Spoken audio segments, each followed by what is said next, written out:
Hey guys, it's your Kevin again. Welcome to my channel. So, before even me starting off with today's topic, I would like to tell what a great day today is, right? It's the World's Earth Day, and I would like to tell you all a special story about what nature has been giving us. Okay? So, definitely, there's no question that Earth has been giving us a very good planet. Everything for humans have needed to survive and thrive was provided by the natural world around us. Food, water, medicine, materials, and shelter, and even natural cycles such as climate and nutrients.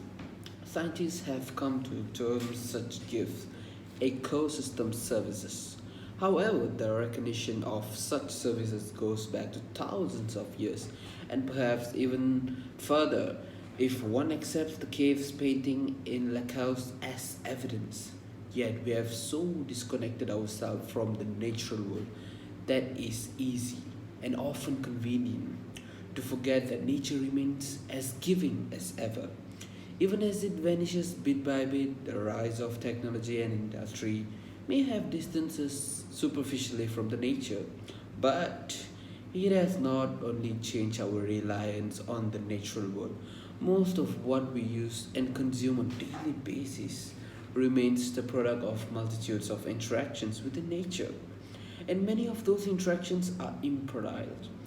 Beyond such physical goods, the natural world provides less tangible but just as important gifts in terms of beauty, art, and spirituality. So guys, Earth Day seems as a good day as any to remind ourselves what nature gives us for free of charge. Here then is a selective sampling of nature's importance to our life. The first thing, fresh water. There's no physical substance humans require more than fresh water. Without water, we can only survive a few hellish days. While pollution and overuse has threatened many of the world's drinking water sources, nature has an old fashioned solution, at least to pollution. Healthy freshwater ecosystems, watershed, wetlands, and forests naturally can clean pollutions and toxins from water. Soils, microorganisms, and plants, roots all play a role in filtering the and recycling our pollutants, with a price far cheaper than building a water filtration plant.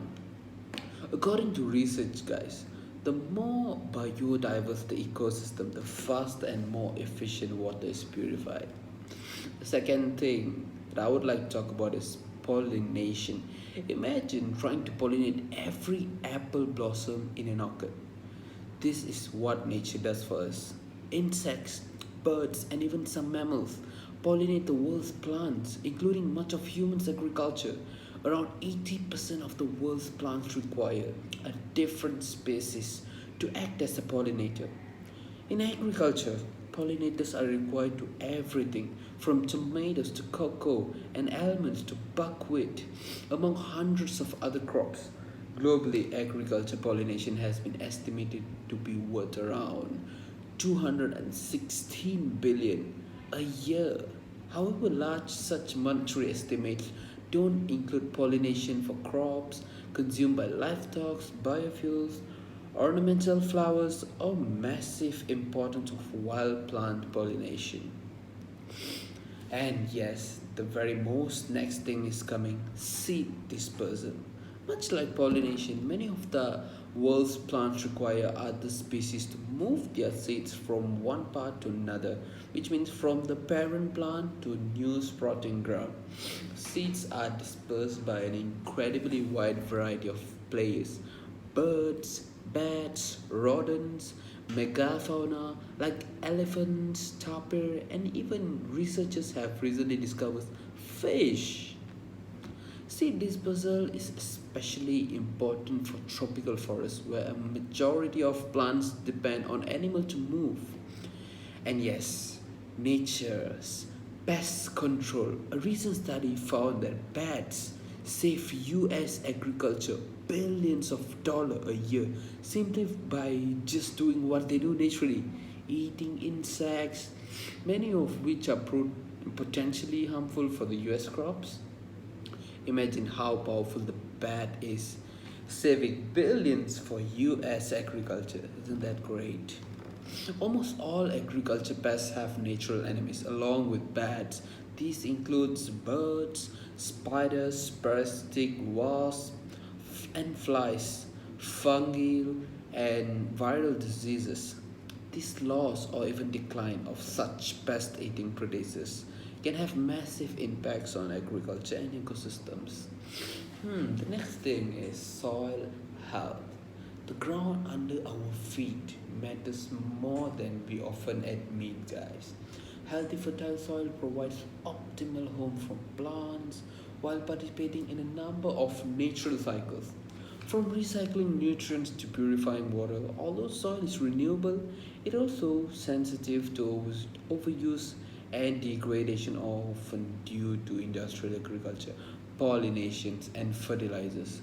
Natural vegetation and quality soil also mitigates excessive erosion, which can have dramatic impacts from loss of agriculture, land to coastlines simply disappearing into the sea.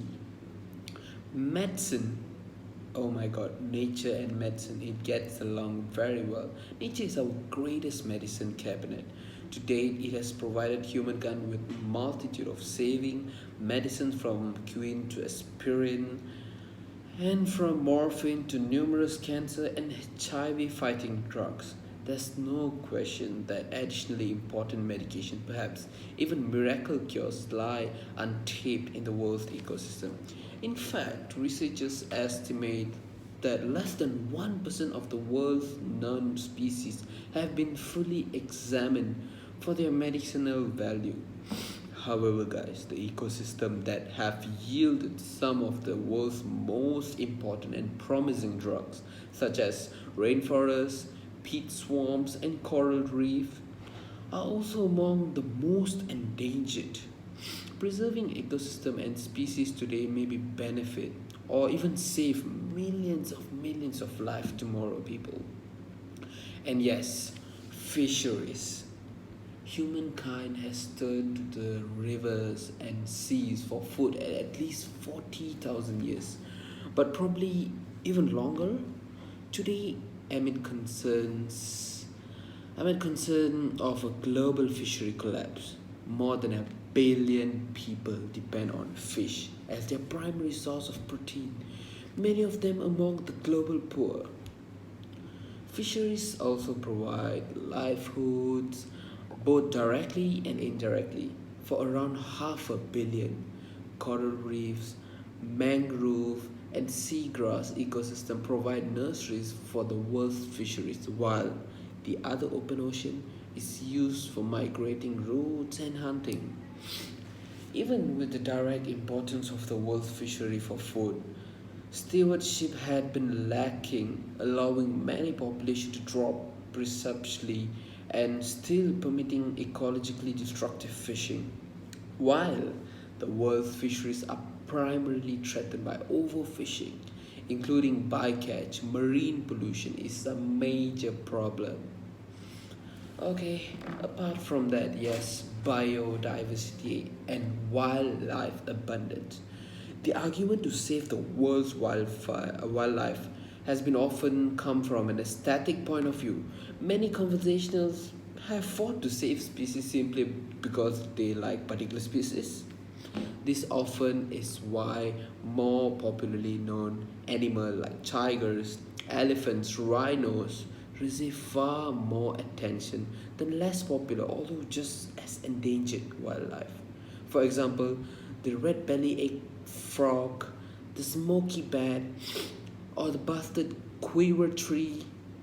But beyond making the world a less lonely, a less boring, and less beautiful place, admirable reasons in themselves. Many of the services provided by the biodiversity are similar to those provided by all of nature. Biodiversity produces food, fiber, wood production, it cleans water, controls agriculture pests, pollinates, and disperses the whole world plants and provides recreation such as bird watching, gardening, diving, and ecotourism. In the discussion of biodiversity, however, bioabundance is often ignored. A loss in bioabundance means that species are not just important for their diversity, but for their numbers. While Asian elephants may not go extinct anytime soon, their depletion in forests means that the ecosystem lose the elephant's special ecological talents such as spreading seeds and engineering microhabitats. The drop in salmon populations in the US has caused the entire freshwater ecosystem to receive less nutrients every year. Researchers estimate a nutrient drop of over 90%. This means less food for people, less salmon for predators, and less rich river overall. Declining nutrients also makes it impossible for the salmon to rebound to optimal populations, creating a vicious cycle of biodecline. That was a hell of a topic. So, yeah, moving on to the climate regulations. You know what the nature can do? Yeah, the natural world helps regulate the Earth's climate, people. Ecosystems such as rainforests, peatlands, and mangroves store significant amounts of carbons, while the ocean captures massive amounts of carbon through phytoplankton. While regulating greenhouse gases are imperative in the age of climate change, the new research is showing that the world's ecosystem may also play a role in weather. A recent study found that the Amazon rainforest acted as its own bioreactor, producing clouds and precipitation through the abundance of plant materials in the forest. And yeah, talking about economy, in the common tension viewed between the economy and the environment. Example, do we clear cut a forest or conserve it? One fact is often neglected. The environment underpins the entire global economy. Without fertile soils, clean drinking water, healthy forests, and a stable climate, the world's economy would face disaster, people. By improving our environment, we improve the economy. According to the research published in Science, the global worth of total ecosystem services could run between 40 to 60 trillion a year. Isn't that big? Yes, it is. So, yeah, the next thing that we would talk about is nature and health. Health. Yes, recent research has found what nature lovers have long expected. Spending time in green space, such as park, provides benefits for one's mental and physical health. Exercising in a park instead of inside a gym has shown to provide mental health benefit as a greater sense of well-being. Walking for 20 minutes in green space has been proven to help children with ADHD improve their concentration, even walking as well, or better than medication. People who live in more natural settings have better overall health, I tell you, even when research has taken into account economic differences. And yeah, this is the lovely thing that I would like to talk about, nature and art. Imagine poetry without flowers. Imagine poetry without painting, without landscape, or film without scenery. Imagine if Shakespeare had no rose to compare Juliet to, or even if William Blake had no tiger to set alight.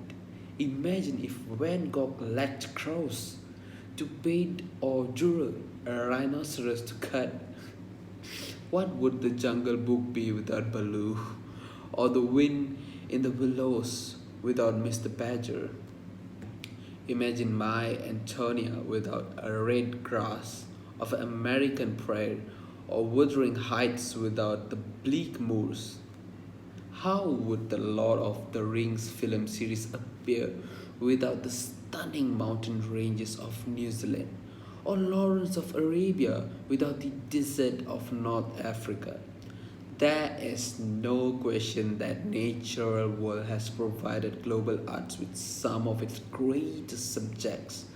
What we lose in nature, we lose in art as well. That is about art. And yes, this is more intense that we are going to talk about spiritual. While some of what nature provides us is measurable, most of what nature gives us is simply beyond measure. Economic measurements are useful, but as with most of what happens in the world, economic is simply incapable of capturing the true worth. Science is also useful measurement regarding the importance of nature, but once again cannot measure what nature means practically and aesthetically to each individual. And perhaps the most difficult gift of nature to measure its ingrained connection to human spirituality. In most of the world's religions and natural world is rightly reserved. In Christianity, earthly paradise existed in garden, while Noah, the original conservationist, is commanded by the God to save every species. Buddhists believe all life, from the smallest fly to the blue whale, is sacred and worthy of compassion. For Hindus, every bit of natural world is infused with divinity. Muslims believe the natural world was created by Allah and only given to humans as gift to be held in trust. Indigenous culture worldwide celebrate the natural world as their mother. But one need to be religious to understand the importance of nature to the human spirit. One only needs spend time alone in a shadowy forest, sit on a forgotten beach, touch the spine of a living frog, or watch a quarter moon swing behind the mountain shillets. So, yeah, that is the end of my talk today. I hope you all have enjoyed it, and don't forget to like, comment, and subscribe for my YouTube channel. And yeah, more boring topics are on the way. Okay, see you guys in my next episode. Bye bye and take care. Peace out, guys.